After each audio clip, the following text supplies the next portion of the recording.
Saudara-saudara terkasih, selamat pagi. Salam jumpa lagi dalam Sabda Siap Saji Minggu 15 Januari 2023, hari Minggu biasa yang kedua. Marilah kita berdoa dalam nama Bapa, Putra dan Roh Kudus. Amin. Allah yang Maha Kuasa dan Kekal, Engkau mengatur segala yang ada di langit dan di bumi. Dengarkanlah dengan rela permohonan-permohonan umat-Mu dan berilah damai-Mu bagi kami pada zaman ini. Dengan pengantaran Yesus Kristus Putra-Mu Tuhan kami, yang hidup bersama dengan Dikau dalam persatuan Roh Kudus, hidup dan berkuasa Allah sepanjang segala masa. Amin. Tuhan bersamamu dan bersama rohmu. Inilah Injil Yesus Kristus menurut Yohanes. Dimuliakanlah Tuhan.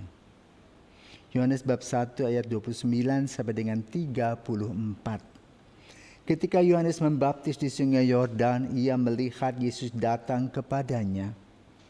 Maka katanya, lihatlah anak domba Allah yang menghapus dosa dunia. Dialah yang kumaksud ketika kukatakan, sesudah aku akan datang seorang yang telah mendahului aku, sebab dia telah ada sebelum aku. Aku sendiri pun mula-mula tidak mengenal dia, tetapi untuk itulah aku datang dan membaptis dengan air, yakni supaya ia dinyatakan kepada Israel. Dan Yohanes memberi kesaksian, katanya, aku telah melihat roh turun dari langit, seperti merpati, dan roh itu tinggal di atasnya. Aku pun sebenarnya tidak mengenalnya, tetapi dia yang mengutus aku membaptis dengan air telah berfirman, jikalau engkau melihat roh turun ke atas seseorang dan tinggal di atasnya, dia itulah yang akan membaptis dengan Roh Kudus. Dan aku telah melihatnya, maka aku memberi kesaksian, dan inilah anak Allah. Demikianlah sabda Tuhan, terpujilah Kristus. Saudara-saudaraku terkasih, dalam minggu biasa kedua, pada tanggal 15 Januari, kita juga merayakan seorang kudus, Santo Arnoldus Jansen, pendiri kongregasi Sabda Allah SVD, suster-suster SSPS Abdi Roh Kudus, dan juga suster-suster SSPS AP, yaitu suster-suster Pink Sister yang memakai pakaian merah jambu.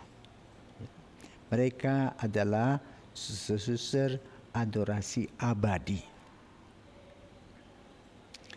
3 bacaan yang kita dengar pada hari ini. Yang pertama dari kitab Yesaya, digambarkan bagaimana dia menulis, Tuhan telah membentuk aku sejak dalam kandungan untuk menjadi hamba-Nya, yaitu untuk mengembalikan Yakub kepadanya, dan supaya Israel dikumpulkan kepadanya. Itulah tugas Nabi dan tugas kita. Kedua, surat Rasul Paulus kepada umat di Korintus, yang intinya apa? Tuhan kita memberikan kepada kita kasih karunia dan damai sejahtera. Melalui siapa? Yesus Kristus. Lalu Injil membahas tentang Yesus dibaptis di sungai Yordan. Dan setelah dibaptis, Yohanes Pembaptis faham bahwa orang ini bukan orang sembarangan, tetapi orang yang diutus dan dipilih Tuhan untuk menjadi penyelamat kita. Kenapa? Karena Roh Kudus menerangi dia dan juga menerangi kita semua. Arnoldus lahir di Goch, di utara Rhine-Westphalia, antara Jerman dan Belanda. Tanggal 5 November 1837. Dia adalah anak kedua dari 10 bersaudara, dalam sebuah keluarga Katolik yang saleh. Ayahnya bernama Gerald Jansen dan ibunya adalah Anna Katarina Jansen.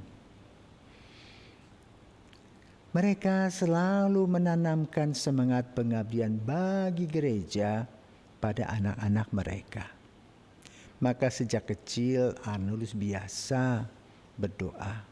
Bahkan malam sebelum tidur mendengarkan firman Tuhan yang diambil dari Injil Yohanes bab 1 ayat 1 sampai 18. Maka dia hafal firman adalah Allah. Arnold masuk seminari Borromeus. Di sana belajar dengan tekun sehingga dapat lulus dengan sempurna dan kemudian melanjutkan studinya di Bonn. Dan dia juga memasuki Fakultas Pasti Alam. Kemudian dia ditabiskan pada tanggal 15 Agustus 1861 sebagai imam diocesan. Namun kemudian sebagai imam diocesan dari Keuskupan Münster, dia mengajar.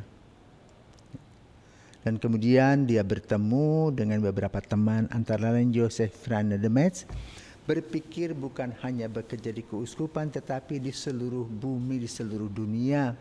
Maka kemudian mereka berdua dengan semangat membaca, mengumpulkan banyak orang, dan orang-orang yang pertama tertarik adalah para bruder, kemudian para imam.